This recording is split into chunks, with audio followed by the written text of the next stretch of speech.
You're listening to an Airwave Media Podcast.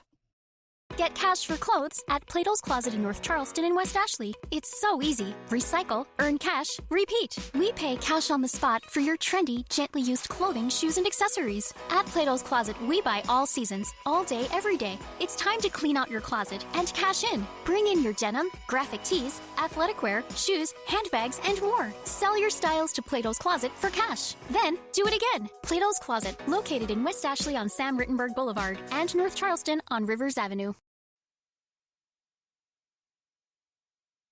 Hello everyone, and welcome. The History of the Great War, episode 113. This episode, we start off with a mea culpa. On March 17th, a user by the name of Steps57, gotta love iTunes names, left a review in which he called me out on an error, and I just wanted to address it. During several episodes, I believe I have been using the possessive form of Victoria Cross, saying Victoria's Cross, as in the cross that belongs to Victoria. This is of course incorrect, and it's just the Victoria Cross. I don't know where I picked up this problem, but it's been present since the beginning of the podcast. It was all a huge mistake, and I'll try to do better in the future. Also this week, I had the pleasure of attending the United States National World War I Centennial Commemoration on April 6th, which is the day that I am recording this. It was held at the National World War I Museum and Memorial in Kansas City, Missouri, which, as I've mentioned before, is about a 3-hour drive from where I live.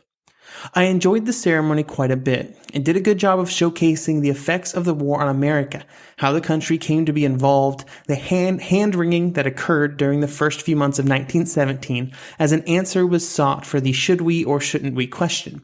And finally, the problems within American society, like discrimination, segregation, and racism, that were all too present in 1917 America, and how groups affected by it tried to rise above the hate in service of their country.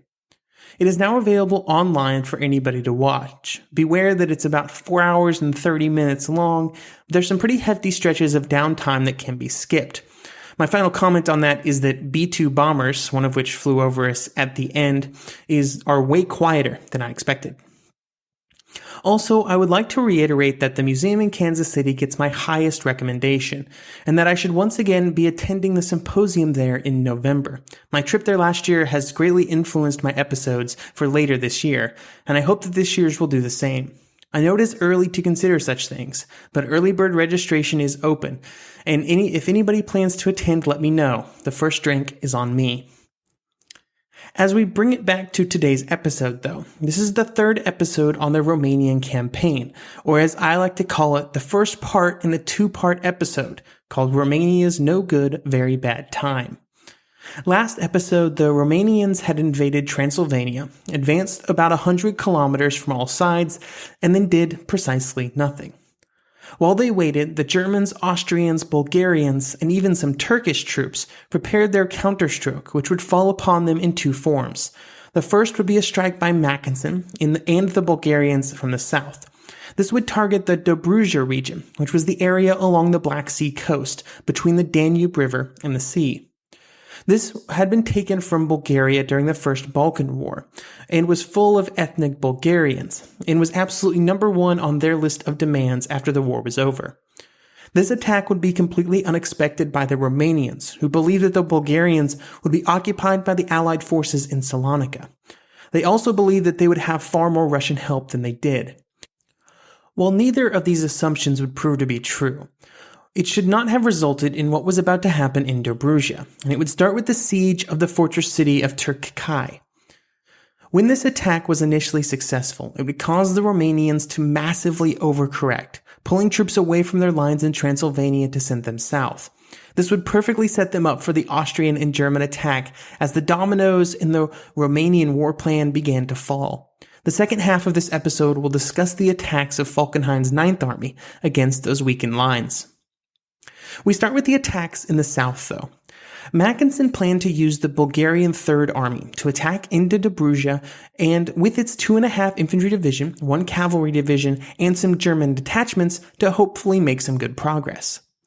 These troops were not drastically better than the Romanians that they faced, except for the fact that they were bolstered by certain bits of German assistance.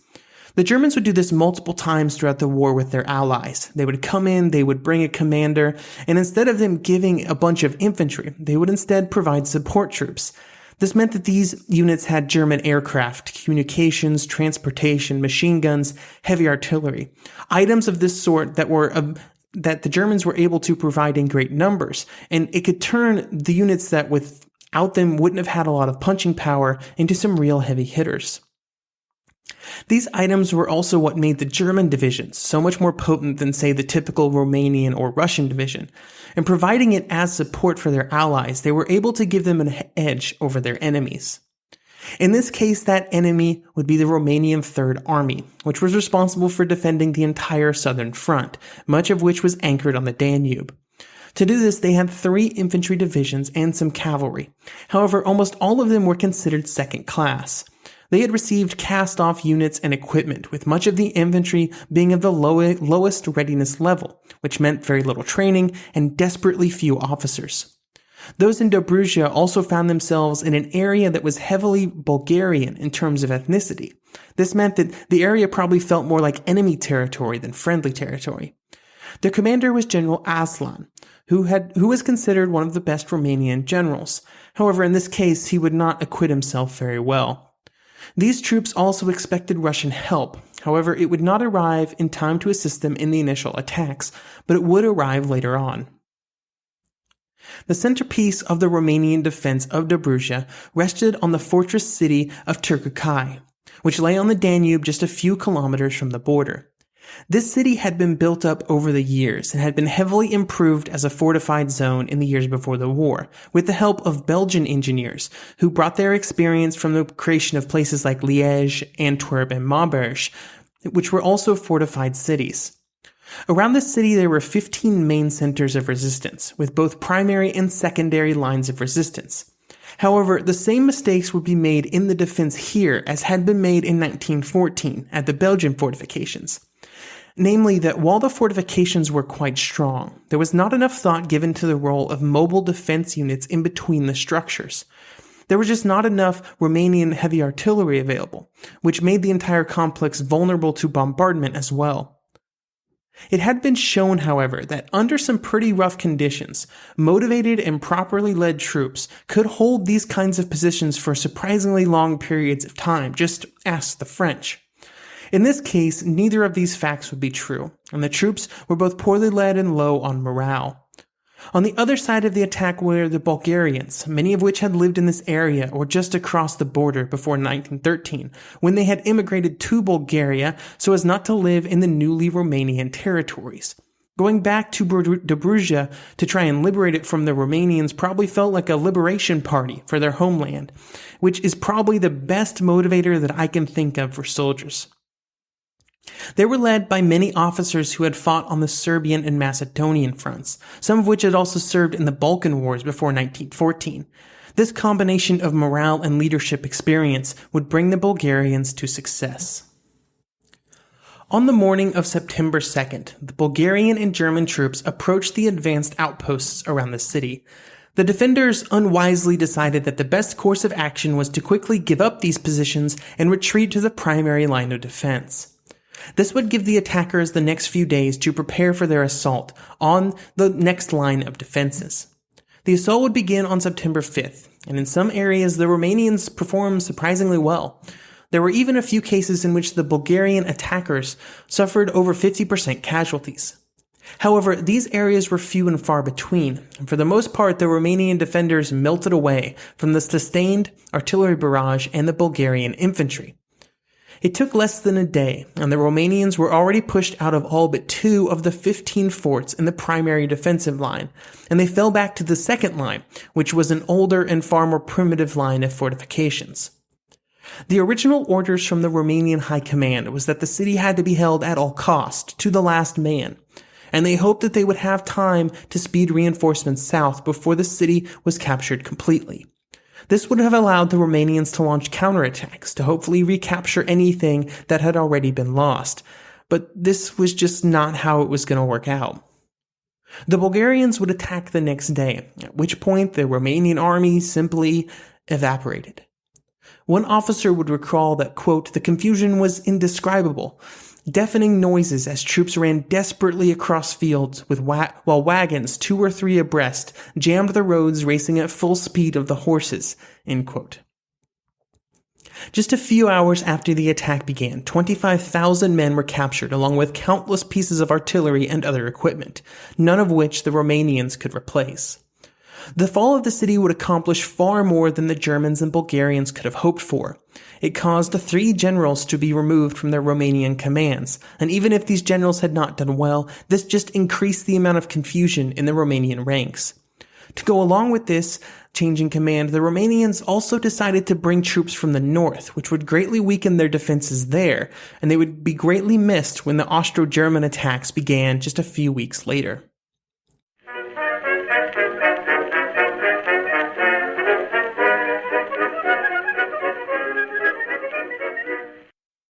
The one truth about human history is that change is inevitable. But the one thing that has never changed is that humans need food to survive. There are many ways to get that food, but one of the easiest ones is Factor. Factor delivers ready-to-eat meals right to your door. All you have to do is heat them up and dig in. In 2 minutes, you can be eating tasty keto or vegan options, or any of their 35 options that they have available every week. So you can choose maybe the cheesy garden herb chicken, maybe the Santa Fe green chili beef skillet, or perhaps the Caribbean spiced tofu. It is all delicious, and if you have a bit of a sweet tooth, Factor still has you covered with a wide range of snack and smoothie options. Chocolate mocha cheesecake, snickerdoodle macaroons. Any of that sound good?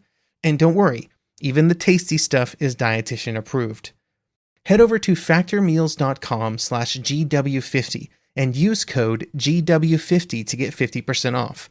That's code GW50 at factormeals.com/GW50 to get 50% off. The regular season is heating up. New stars are emerging, and that means more opportunities to win up to 25 times your cash on Prize Picks, the most exciting way to play daily fantasy sports. Just select 2 or more players, pick more or less on their projection on a wide variety of stats, and place your entry. It's that easy. Let it fly to turn $10 into $250 with just a few taps. Easy gameplay, quick withdrawals, and injury insurance on your picks are what make Prize Picks the #1 daily fantasy sports app. Watch your favorite players and get paid doing it this basketball season. See your entries make progress during the game or make new entries for the second half and the fourth quarter. 3-pointers, assists, rebounds, and everything in between are yours for the taking. Join the Prize Picks community of more than 7 million players who have already signed up. Right now, Prize Picks will match your first deposit of up to $100. Just download the Prize Picks app and use code GET100. That's code GET100 on Prize Picks for a first deposit match of up to $100. Prize Picks. Pick more, pick less. It's that easy.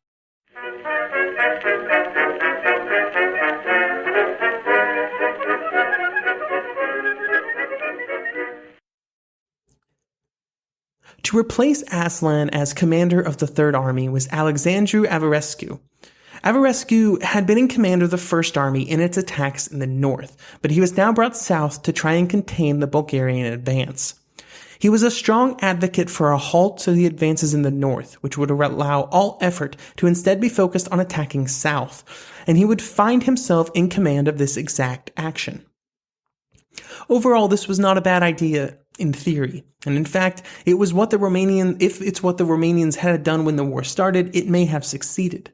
They could have easily just defended the mountain passes in the north and launched all of their men south, but they didn't. Now that they were trying to reorient their forces of their entire army while a war was on, it turned out to be no easy task. For the Southern Front to be successful, it had to get a few things right. First of all, the attack had to be launched before the Bulgarians were able to continue their attack. The further they moved into the country, the worse. It also had to be launched before the counterattack in the north could materialize from the Germans and Austrians.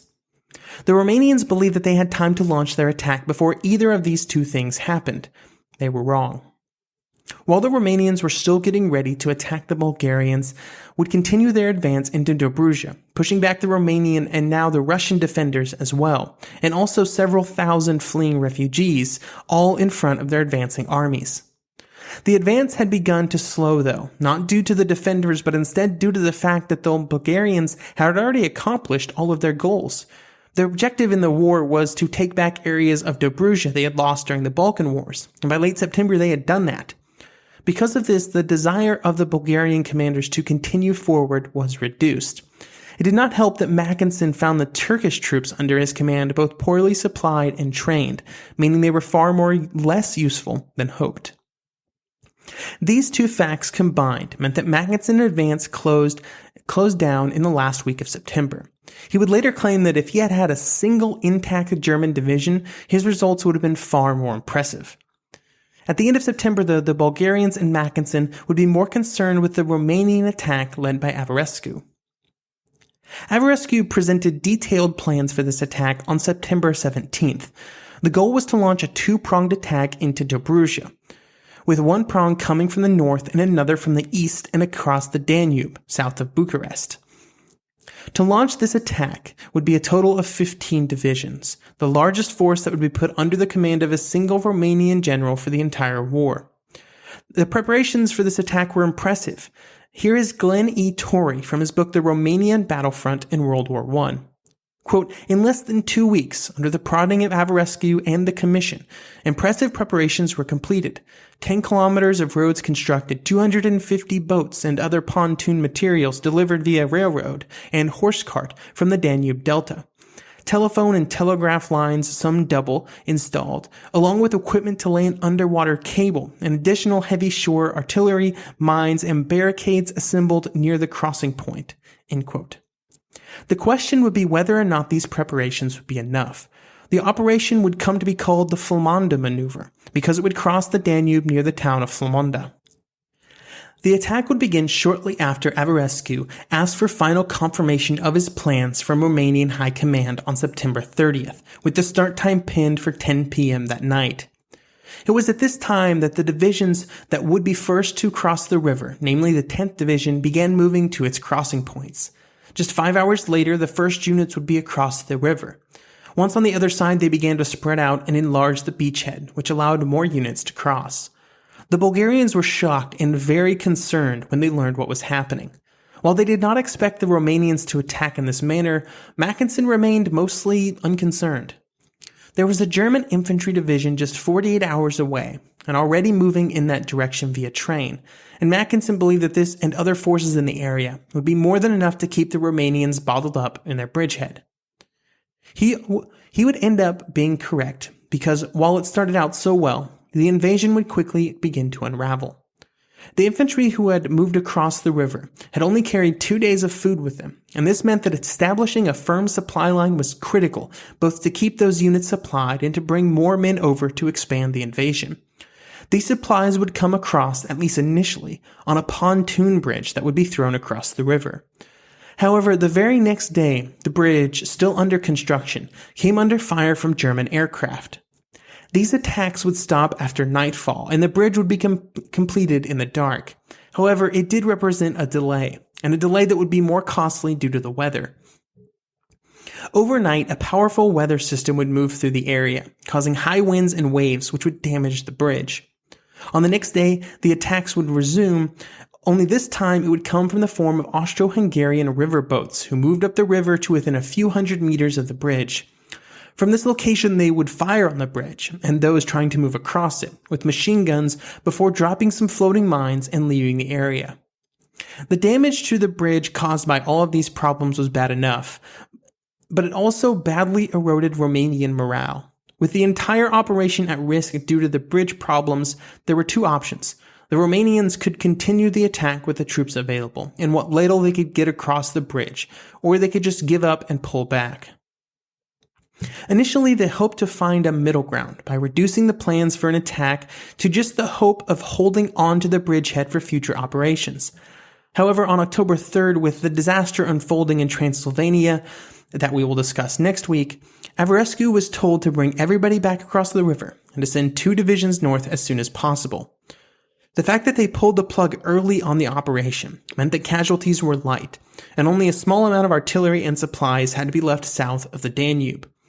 In some ways, and this is weird to say, this failure was the best possible outcome for the Romanians. If the bridge had been intact a few more days, thousands of troops may have been across the river.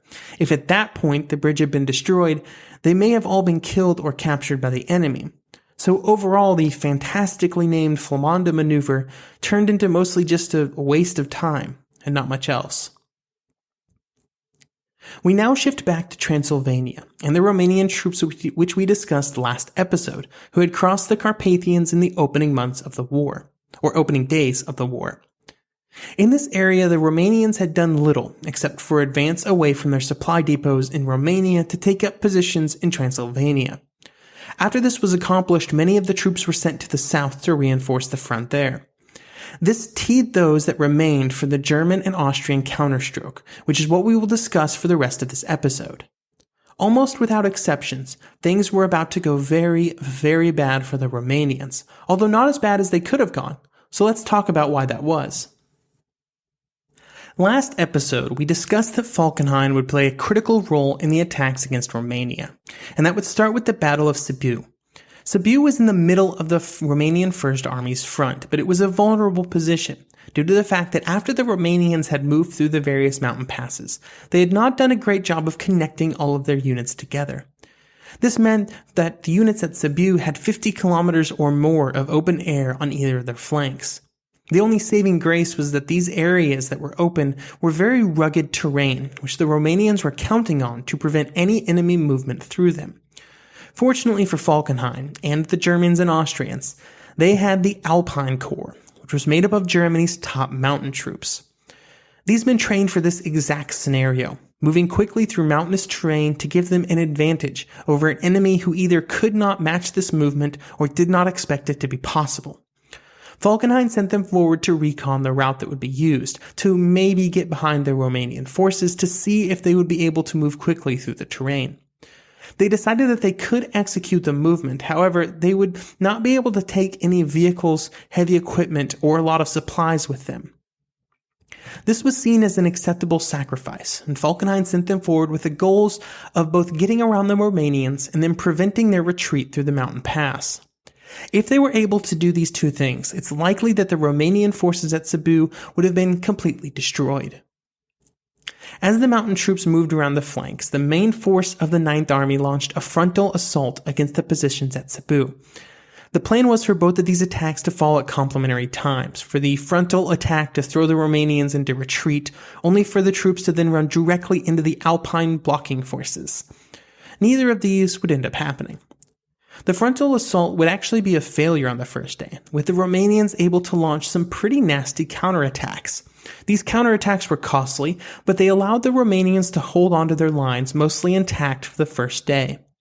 As for the passes, the mountain troops were unable to close the pass completely. However, they were able to get in some good positions that would allow them to interdict but not prevent movement through the area. On the next day, the frontal attacks were renewed, and the Romanian positions were reduced but not broken. Then finally, on the third day, things began to change. Even though the Alpine troops had not been able to close down the pass, a rumor began to circulate through the Romanian units that they had been able to occupy it and close it down. These troops knew, just as we know today, how absolutely screwed they would have been if the pass was blocked, and so panic began to spread, at which point the retreat began. As all of the troops moved towards the pass, they were first met by the Alpine Corps, who tried to slow them down. They did everything that they could, but there was only so much they could do against the masses of troops who were pushing through the passes. By the end of the afternoon on the 29th, with no signs of the retreat slowing and some Romanian units beginning to launch counterattacks against them, the Alpine troops were forced to retreat, and they were out of ammunition anyway. Overall, the retreat was a success. Most of the men and artillery were able to move back into the passes and were on their way to Romanian territory. It was, however, the beginning of the end of Romanian occupation of Transylvania. After taking care of the troops at Sibiu, Falkenhayn was able to shift his attention to the east, where the next set of Romanian troops were waiting. Here again, he would try to prevent the troops from reaching the mountain passes, and once again he would fail. All along the front, the Romanian troops began to retreat, and by October 9th, the Second Army had fully retreated back into the mountains. And by October 11th, all of the Romanian troops had moved back into Romanian territory. It had only been 40 days since they triumphantly advanced, and already they had been expelled. Averescu was sent north to try and combat the rampant defeatism that was sweeping through the Romanian lines. However, it was more than just the army that was panicking. In Bucharest, plans had been put in place to begin loading all of the government documents for evacuation to Moldova, which was not exactly a great show of confidence in the army. Here in 2 episodes, after we take a quick trip to Vimy, we will find out if they should have had confidence in the army. And spoilers, for once, the Romanian government was right to be concerned.